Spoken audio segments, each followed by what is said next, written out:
Welcome to episode 1 of The View on Outbound, powered by Outbound View. My name is James Bodden. I'm a director here at Outbound View, and our mission, our goal is to help the sales community crack the code on outbound sales. And this show, The View on Outbound, is going to be all about interviewing everybody but salespeople.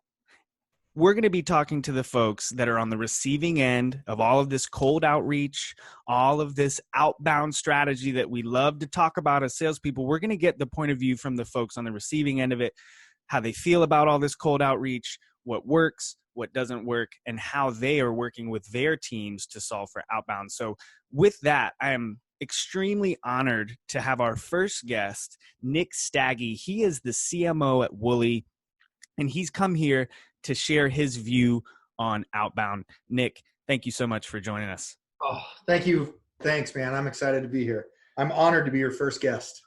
Hey, well, I'm going to set a low bar so everyone else can come in and just smash it. Yeah, well, I think, one thing you learn in outbound sales is that proper expectation setting is key. Yeah. So thank you for that. This is perfect. I do my best. Well, hey, Nick, let's get right into this. You're the CMO at Woolly. Everybody knows you're the budget holder at your company, right? You're a target for outbound outreach. Just at a high level, what's your view on this outreach? Is it bombarding you? Is it a pain in the ass? Is it something you send right to the junk email box? What's your view on the volume of outreach that you get at this point? The volume is overwhelming, and it's across every channel, which adds to that kind of feeling of being buried. There's not a day go by that I don't have many emails hit my work email, my personal email, where I'm receiving in-mails on LinkedIn or direct message tweets from people. It's constant, and it's like everywhere you turn, you're kind of getting hit, and it really just, it can take a toll.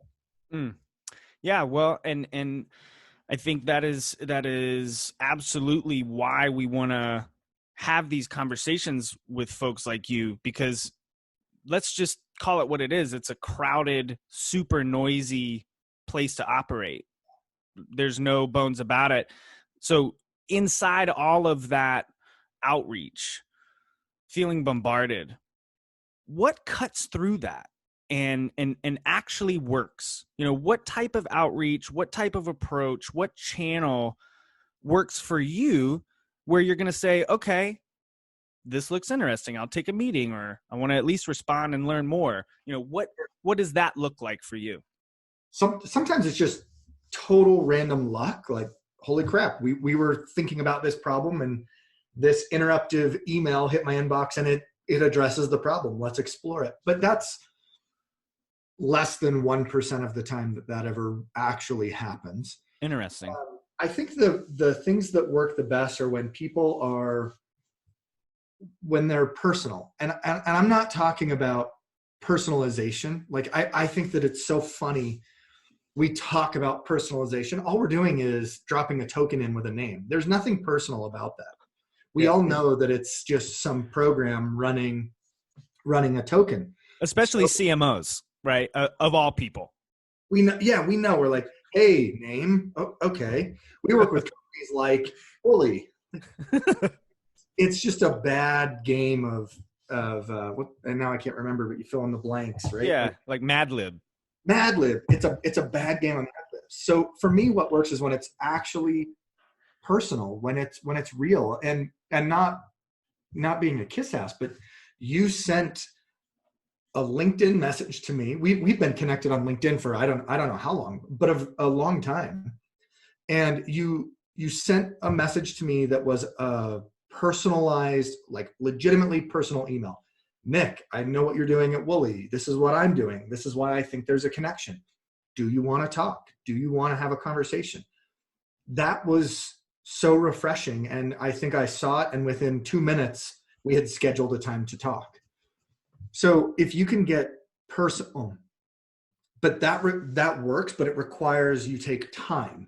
And so often in the outbound motion, it's just about playing the numbers game and just cranking through it. Okay, my conversion rate is X% with 100. How do I quickly get to 1,000 to increase my baseline? Mm-hmm. And for me, on the receiving end, you feel that. Mm. No, wow, I'm seeing 8 emails from the same cat like over 8 days.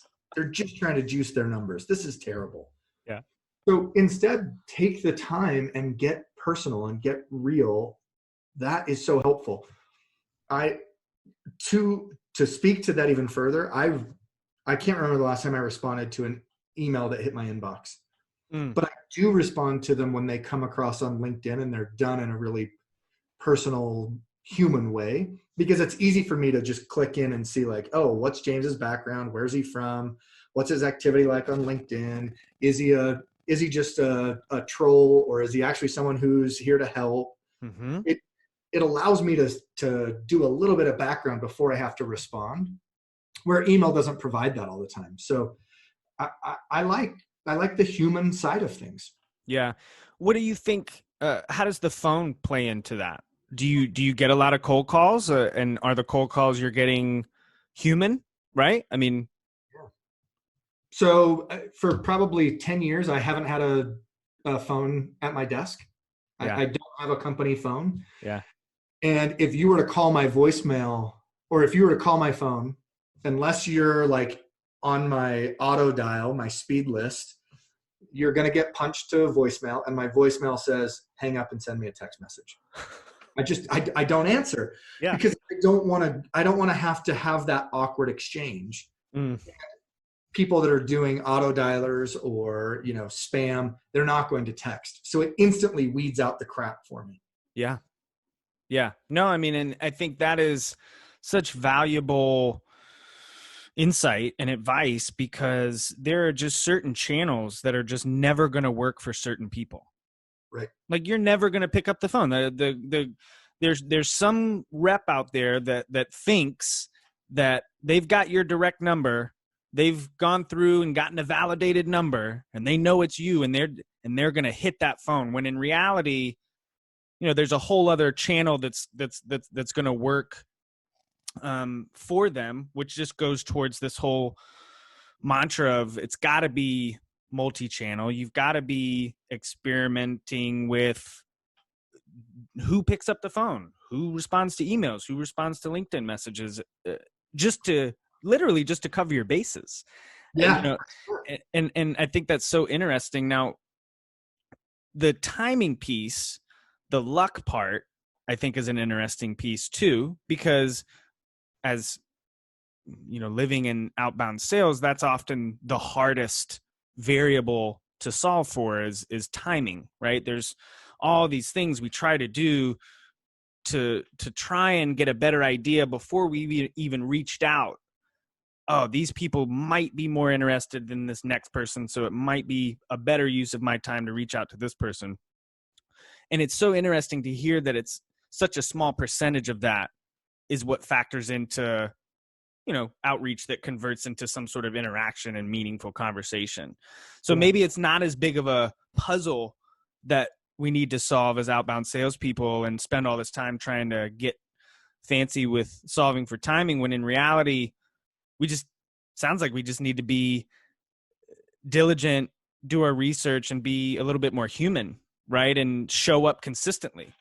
Well, and I think that's it. If you show up consistently and you're adding value and you're building community, then when the time is right, they will reach out to you. And I know that sounds a little field of dreams, like you build it and they'll come, but it's the truth. If I needed support on an outbound sales motion, and I was looking at hiring outside of my organization for that, because of the community that you've built, because of the persona that you have created, you wouldn't need to reach out to me. I would come to you.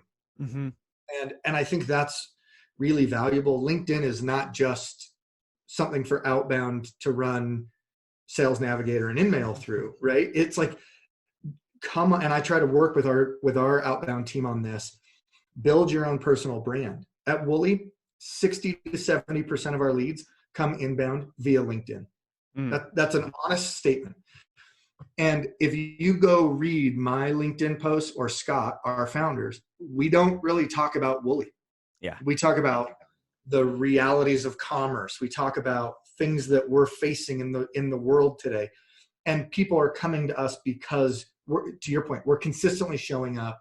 We're trying to add value, and we're just being human, and we're being real. And there's something that is appealing to that. So I think a good outbound strategy is to build your own personal brand and to build a community around that, and do so in a way that is not about selling, but it's about adding value. The sales will come. Yeah. Yeah. And again, LinkedIn is just one channel, right? You've still got Right. these other channels you can explore and experiment with. But when it comes to LinkedIn, don't treat it like an email sequencing tool, right? It's best used in a very different way. You know, the long game, the long-term kind of community building approach. Let's talk about what you guys are doing at Wooly. You know, familiarize folks that are watching this with kind of overall what you do at Wooly, but then what you're doing and how you're helping your sales team to solve this outbound puzzle. Yeah, sure. So at Wooly, we believe that everyone is an influencer. We Mm. don't we don't focus on people that have a million followers or are Insta famous, but we recognize that when I have a question about the next set of skis I'm going to buy, I ask my best friend John Hunter, because he skis every single day in the winter. He's great up there, and he's going to shoot me straight, Mm-hmm. right? He has like 300 followers on Instagram. It doesn't matter. So we help brands put digital rails around word of mouth marketing. We help them find, activate, and measure the impact of John Hunter recommending a set of skis to me. So we're helping some really big brands win in big ways through what we're calling customer commerce. Two customers just talking to one another about products that they should buy, and it converts at a high rate. And in fact, it represents like 50% of every sale in the US. Wow. Yeah, That's it's pretty wild. So it's been a fun thing to try to build and crack. And as we're getting our outbound motion, I'm as a marketer, I'm taking the exact same approach as you. I'm trying to spend as much time as I can with my sales team and connecting with them. In fact, this year, I requested that I carry a small quota. mm, So I actually do way to outbound. go. I try to close deals, right? And I can say I've had a fairly successful quarter, but it's not like, my quota is not huge. I'm not grinding every single day like a SDR or an account executive is, but I'm going through the motion, and that gives me context both as a buyer and as a seller. And I think that's really important. We're constantly sharing outbound strategies that people are sending to us and they're using to try to close us. And then we're saying, what do we like? What do we not like? And how do we learn from that experience and go test our own ways? And we're trying cold calling. We're trying nurture emails. We're running LinkedIn. We're on Twitter. We're doing events. We've built our own Slack community of prospects to bring them together and have them talk about customer commerce and where they're at. It's amazing how much we found out about prospects who are just like openly sharing their problems in a shared Slack community.